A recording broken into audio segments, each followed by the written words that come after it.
Instant reaction as the Iowa women get drilled at Indiana. What does it mean for this team going forward? The hopes of a regular season championship out the window today. Locked on Hawkeyes. You are Locked On Hawkeyes, your daily podcast on the Iowa Hawkeyes. Part of the Locked On Podcast Network, your team every day.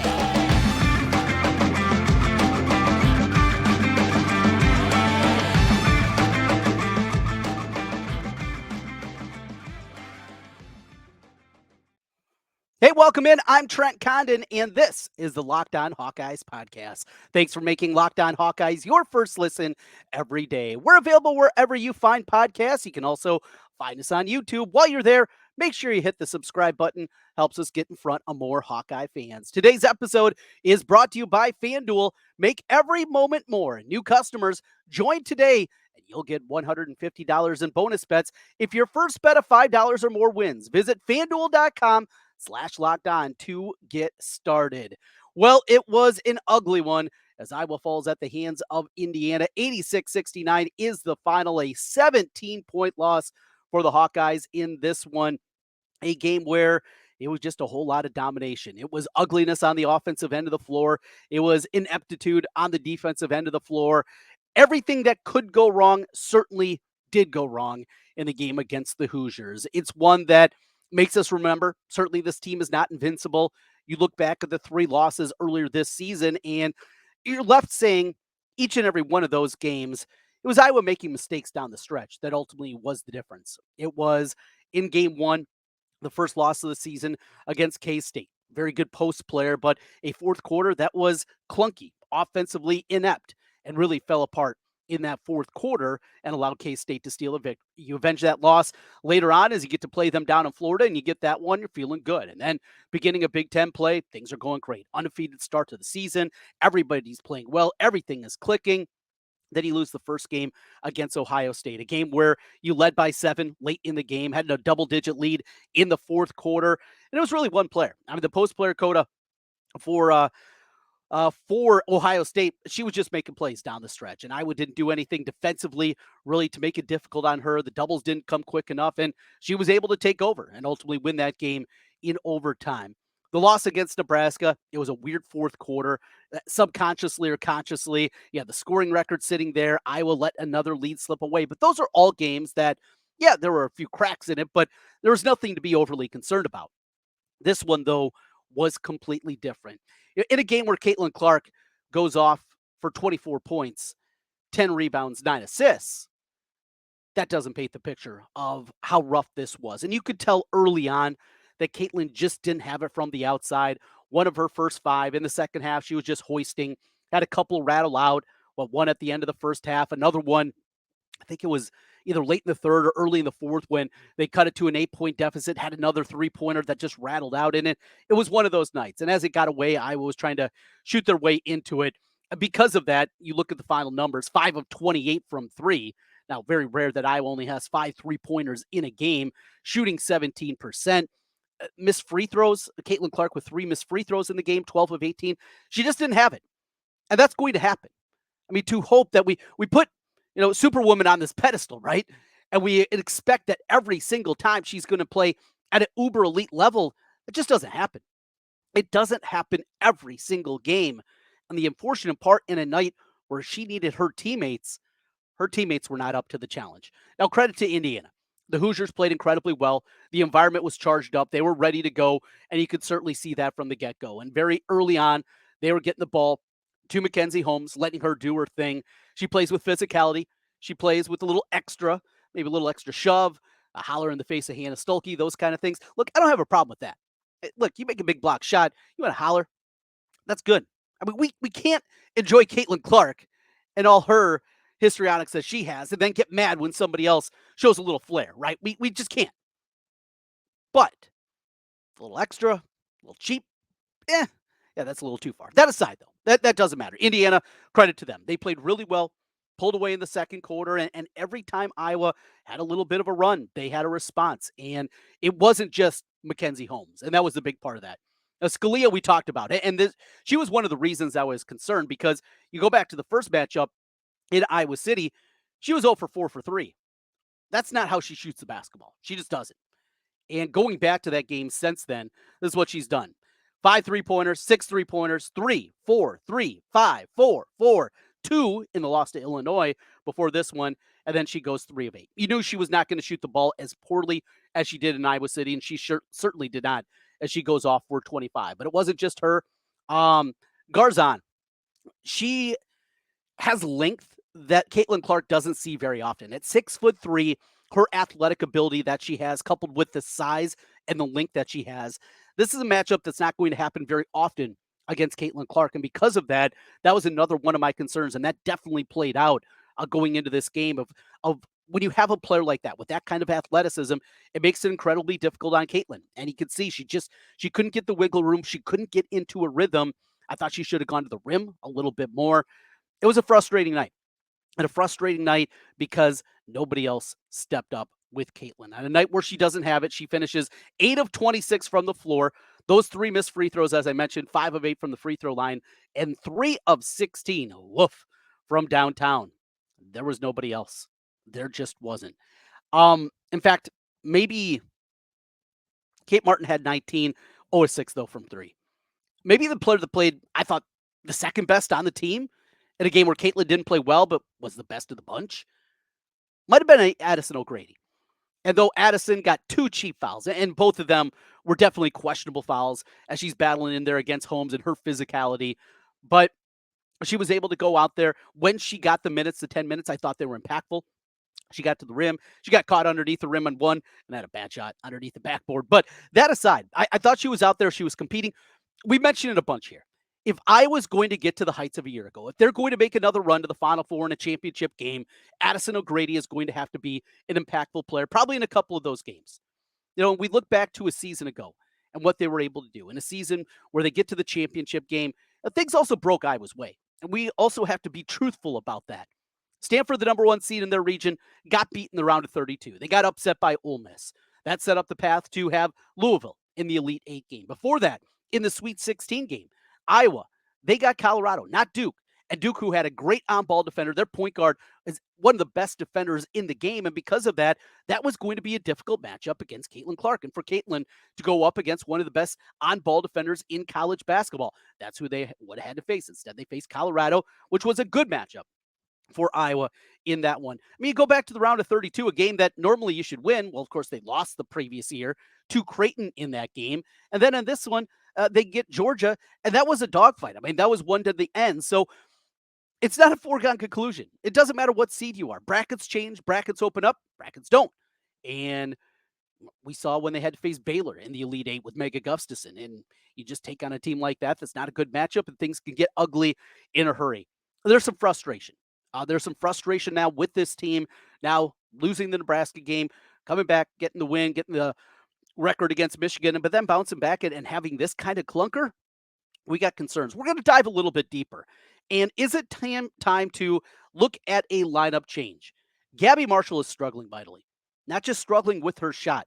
We talk about her defense. There's some numbers that say maybe she's not the defender that we think she is. We'll talk about that. Plus, get ready for the weekend ahead. Men's Hoops, a monster matchup against Illinois with the Illini on the road on Saturday. Can the Iowa women bounce back as they face Illinois themselves on Sunday? Wrestling team with their last meet of the year and a huge weekend for Iowa baseball. We'll talk about all that as we continue. This is the Locked On Hawkeyes podcast. Grocery bills are so expensive these days, but now they don't have to be. Start getting cash back on your grocery shopping with the free Ibotta app and get cash back every time you shop. Ibotta is a free app that gives you the most cash back every time you shop on hundreds of items from groceries to beauty supplies to toys, so you can make sure you're beating inflation no matter what you're purchasing. Right now, Ibotta is offering our listeners $5 just for trying Ibotta by using the code LOCKEDONCOLLEGE when you register. That is Locked On College with Ibotta. Just go to the App Store or Google Play and download the free Ibotta app and start earning cash back. Use the code Locked On College. That's Ibotta, Ibotta, in the Google Play or App Store. And make sure you use the code, very important, Locked On College. Trent Condon back with you once again on the Locked On Hawkeyes podcast. As always, thanks for making Locked On Hawkeyes your first listen every day. Molly Davis, 1 of 5 from the floor. Gabbie Marshall, 1 of 2. And that's where I want to go. We talk about Gabbie Marshall, an on-ball defender that is considered one of the best. The numbers do not bear that out. So Gabbie, we saw a season ago. She struggled with the shot. Three-point shot really was off, and by about this time a year ago, it started clicking again. She started going, knocking down the shots, and so important with what Iowa does. Obviously, the ball's going to be in the hands of Caitlin Clark a ton. They're going to do a lot of different things, and it's going to make it incredibly difficult for other players to be facilitators, right? To be playmakers. And Molly Davis has helped out this year and kind of being that second ball handler. We know Kate Martin can also do those kind of things, but it's going to be a bunch of Caitlin. And when she's doing her thing, and they're setting the offense and they're running the offense through Caitlin Clark, you got to have some shooters out there. You got to have players that can knock down that open shot. And a year ago, you had a great post presence, obviously, with Sedano and what she was able to do. You coupled that with McKenna Warnock that was able to play inside, outside. She could knock down a three-pointer, but also help out inside. And this is a differently constructed team. They're smaller. They don't have your traditional post player with Stulke playing the 5. She's more, in my mind, of a 4 or a 4/5, but more of a power forward type. And the way that they're playing this year, Gabbie Marshall needs to be good. She needs to be able to knock down those shots. But we continue to hear that, well, she's the best defender on the team. So I took a look at the numbers, and these are analytical numbers. They come from Sports Reference. And I was really surprised because you see her, she works hard, steals numbers are good. She does those kind of things, and she does get the most difficult assignment, usually on the defensive end of the floor. This is not to say that she's a bad defender, but maybe we're overstating just how good of a defender Gabbie Marshall is because these numbers are eye-opening. Let's start with this. Last season, going back to last year, 5th last year in defensive win shares, one of the measures of what you're doing on the defensive end of the floor. The other one, defensive rating, which I think is a better number. She was 7th on the team last year of the regulars in defensive rating. This year, it's actually worse. 7th in defensive win shares on the team this season out of the regulars, and she is last on the whole team in defensive rating. Yes, she's getting the best assignment. I get that. But to think that she is indispensable on the defensive end of the floor, the numbers don't bear that out. They don't say that. That was definitely eye-opening. Going back to the Maryland game, she's 5 of 21 from 3, 23.8%. It's not good enough. It just isn't. They're going to need to see the Gabbie Marshall that we saw a year ago during March, during the final games of the regular season, into the Big Ten tournament and the NCAA tournament. And if it's not, it might be time to look at a change. Because if you're not getting the best of Gabbie Marshall, if the defensive effort is just not there, if the defensive numbers aren't there, coupled with the shot not going down, we need to see more Sydney Fulter. We need to see maybe going back to a traditional type of lineup with a true post player. I mentioned I really like what you saw from Addison O'Grady last night. And, we thought she was going to be the heir apparent coming into the season. I certainly did think that she was going to be the starter. They went small. They went a different route. What if you do this? And see if this is something that can maybe ignite Gabbie Marshall. Go with the starting lineup, Caitlin Clark, Molly Davis, Kate Martin. There's your backcourt, right? So those 3 remain in the lineup. You put Stulke then at the 4, at the power forward position, and put Grady as the 5. You get bigger, you get tougher, you get better rebounding, and maybe better on the defensive end of the floor. That's something that I would at least consider if this continues in the struggles for Gabbie Marshall. So you got Gabbie coming off the bench along with a Fulter. Feuerbach, boy, it just has not happened for her this season. It's been another disappointment. Just look at the point totals in 71 minutes. And she doesn't get into a rhythm, not playing many minutes, but I continue to maintain, and we saw a little bit of Taylor McCabe. I think we need to see more of her as this team continues to struggle outside of Caitlin shooting the ball from distance. I think McCabe can help that out. And you're going to need Sharon Goodman, too, to help out against certain teams, certain matchups. I certainly thought last night would be one against Mackenzie Holmes that we needed to see even more Goodman. And that's kind of your rotation. You go that level. Or you go a different direction. You put a Fulter, who's just so tough and so smart and such a good rebounder. She can knock down an open shot. She helps you out in a myriad of different ways. If you don't go O'Grady and you put her in the starting lineup. So Stulke remains the 5. You put Sydney Fulter at the 4, and then again your backcourt of Caitlin Molly and Kate Davis. We got to find something to ignite Gabbie Marshall.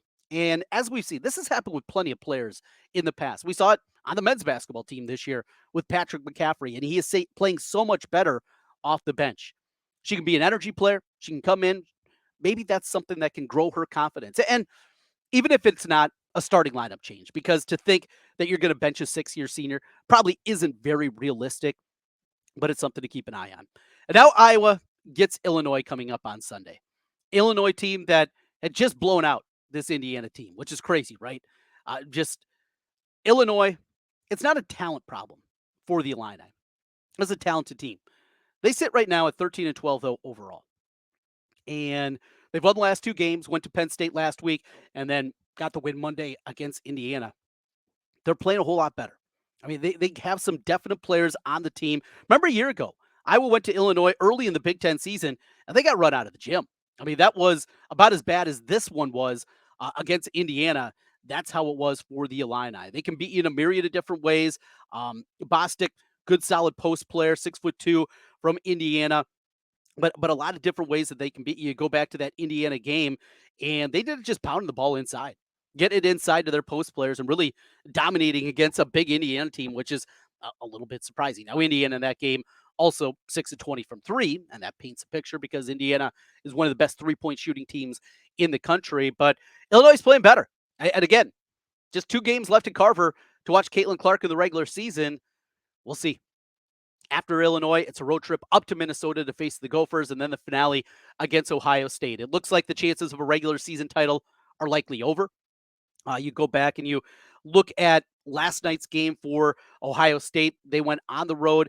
It felt like in that one, it was going to probably have to be, it's the most realistic chance that Ohio State was going to get a loss. Well, now they sit at 14-1 in the league. I was 2 games back of them in the loss column at this point in time. Ohio State, they finish up now on a 13-game winning streak.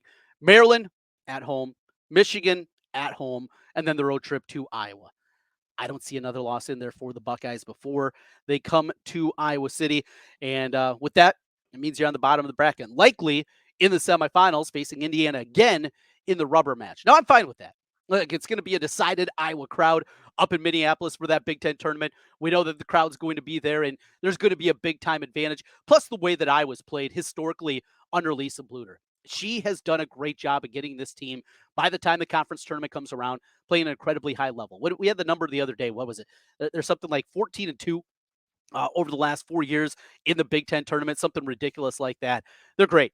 They really are. And they have been outstanding tournament titles, big wins, not just winning these contests, but blowing teams out and avenging some losses. And that will be coming up here. But we're getting to the end. And last night wasn't fun.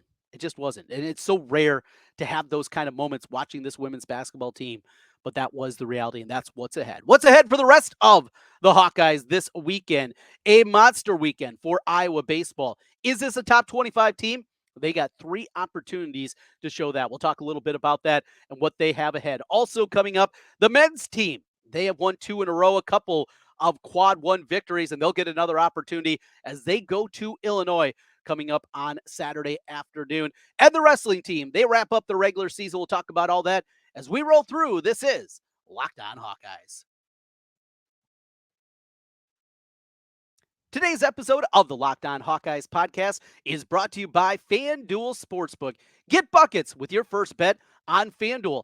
FanDuel, it's America's #1 sportsbook. Hey, right now, new customers, you can get $150 in bonus bets with any winning $5 bet. Think of that. $5 down, you win it.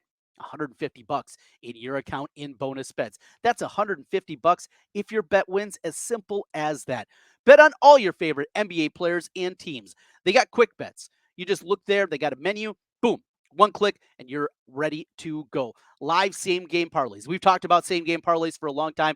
In-game live same-game parlays give you the ability to watch a little bit of the game and see exactly how it's playing out, and then see if you can build a big-time parlay. They have exclusive props, a futures menu that is incredible, already a ton of stuff up for college football season, and a whole lot more. Just visit FanDuel.com/LockedOn and shoot your shot. That's FanDuel.com/LockedOn. FanDuel, official partner of the NBA. Trent Condon back with you one final time here on the Locked On Hawkeyes podcast. Thanks for making Locked On Hawkeyes, as always, your first listen of the day. Well, a big weekend ahead. Let's start with men's basketball as they get Illinois. Now, the Illini are talented. Terrence Shannon Jr. back off his suspension, and he is back, and he's playing well after a loss against Penn State on top of it. I mean, the way that they blew that game late against the Illini, you look at like those win probability charts. This one is just absolutely incredible. The way that it craters in the last minute of the game. They're up 7 with 45 seconds left, and they lose in regulation to Penn State. They're going to be coming out spitting nails. They're going to be incredibly upset the way that one played out. They're 10-5 right now in the Big Ten, but a 1-point loss against Penn State. You couple that with this Illinois team. You mentioned Terrence Shannon, and that's the way that it has to start. But Dane Danger is physical and big. And as we know, the foul troubles of Owen Freeman this year, that's a concerning matchup because the way that he gets inside, the way that he is able to, he's just so efficient around the rim and what he's able to do around there. That's going to be a tough one. You know, who guards Terrence Shannon? What does Iowa do defensively in this game against the Illini? Now, do you do something to junk it up? Do you play zone and just hope that they're not shooting well from the outside? That's usually not a recipe for success. Mask is a guy, another one really good off the bounce this season. You look at the statistical profile of Illinois this year. They're 5th in the country in offense, 59th in defense of this season. They'll play at a fast tempo, and they're doing it a bunch of different ways. Really good. They don't turn it over a ton. These are things that I was normally winning at, right? Turnover margin, forcing turnovers, and then not turning it over on that end of the floor. So that'd be something that you definitely look at because if I was going to win this game, they're going to have to score. They're not going to be able to win a grinded out 68-65 type of win. This is going to be something up in the 80s. We go back to the last time that Iowa beat Illinois a season ago in Carver. Tony Perkins went off in that game, and the mid-range game was a thing of beauty in that one. You're going to have another performance like that. Owen Freeman needs to stay out of foul trouble. You need to see the exact same Ben Krikke that you saw. There's not a more difficult week for road trips in college basketball, at least in terms of venue, than what Iowa faced this week. At Michigan State on Tuesday, at Illinois on Saturday. Nobody's going to have something like that this week. And Iowa's already 1-0 in it. If they steal this one, we're definitely changing our tune. Look, the likelihood is they got to win 3 of the last 4. And of the 4 games remaining, this is by far the most difficult. Yes, you play Illinois again, you get them at home. You play Penn State, very winnable game, and then the road trip to Northwestern, which is not going to be a walk in the park. Northwestern on their home gym. You saw them last night against Michigan. They got down like double digits in the first couple minutes of that game, came roaring back and won by 20. I mean, Northwestern at Welsh Ryan right now, they're a behemoth. They're one of the best teams in the country in their own building. And everybody plays better at home. I mean, that's not, we're not we're not splitting an atom here. Well, we're saying something like that. However, it is even at a more different level for Northwestern. And all of a sudden you lose this one. All right, then the pressure is on. Difficult schedule in the Big Ten this year. Your double plays against Illinois, against Purdue, against Wisconsin. You're playing the best teams 2 times. And because of that, it makes it probably the most difficult schedule that anybody's had to face in the Big Ten, especially when you're talking about the mid-tier teams like Iowa. But the opportunity's still there. I love the way that this team has shown resiliency and ability to battle back. Every time that we've left them for dead, they've come off the mat, and I love that about the team. But hopeful going into the game against Illinois on the road, I can't quite get there. Right now, Ken Pomeroy has this as Illinois favored by 10. So that's where we sit right now. The Illini, a 10-point favorite. If I had to make a play when the line comes out on FanDuel, unfortunately, I think it'd be laying it in this matchup. But hey, I was dead wrong on Tuesday night. Let's hope I go 0 for 2 in that. Iowa baseball coming up this weekend. In fact, it starts here today on Friday as the Hawkeyes will face off in their matchup in a big 3-game weekend. So when you look at the weekend ahead, you have games against Virginia, more than likely a team that's going to be hosting a regional. I mean, a really good Virginia team. You get a matchup also against Wichita State. That'll be the Sunday matchup against them. And Wichita State is not the program that maybe you think about going back to, 3-4 years ago, things like that. 3 decades ago, back in the '80s. They made a made a College World Series or two. Really a high level program. They're not that anymore, but they're still okay. And I think definitely this is going to be an opportunity. So this is the Jacksonville Baseball Classic. This is a matchup, as mentioned. Three big ones. Friday they get Auburn. It'll be Brody Brecht on the bump. He'll get Chase Aldrip there. We know all about Brody, what he can do. Got to get the control back. That's something. 53 of his 100 pitches were strikes, hanging around the zone. On the other side, Alsop, a 3.3 ERA as a year ago. Dropped back a little bit a year ago. Then on Saturday, it'll be Marcus Morgan for the Hawkeyes. He'll go up against Jack O'Connor, really good youngster, a sophomore, for the 14th ranked Hoos in that one Saturday. And then Wichita. And Obermueller will get the ball. Look, if you go 2-1 in this stretch, you're back solidifying yourself as definitely a top 25 team. You do that. We'll see about the bats. Cade Moss still working his way back off injury, back behind the plate. It's more about his defense than what he does at the plate, though. He can help you out a little bit. A good contact type of hitter there, but that's not where his bread is buttered. And because of that, it's caught behind the plate a whole lot more, I think, than they anticipated this season, and then kind of figuring things out also and going with a couple of young guys. So an opportunity there for the Iowa baseball team. We'll see how it goes starting up here with Auburn today, then on Saturday against Virginia, and Wichita on Sunday. And then finally, the Iowa wrestling team. They wrap up the regular season against Oklahoma State. That line is out right now at Circa here in the state of Iowa. Iowa is a 5-point favorite. Maybe it's that loss against Michigan, just how they didn't compete against Penn State. But boy, it's hard to get real excited about this team. I love wrestling. I love the NCAA tournament, as I maintained for a long time. I wish they'd push the calendar back a couple of weeks and have this thing be finished off in April.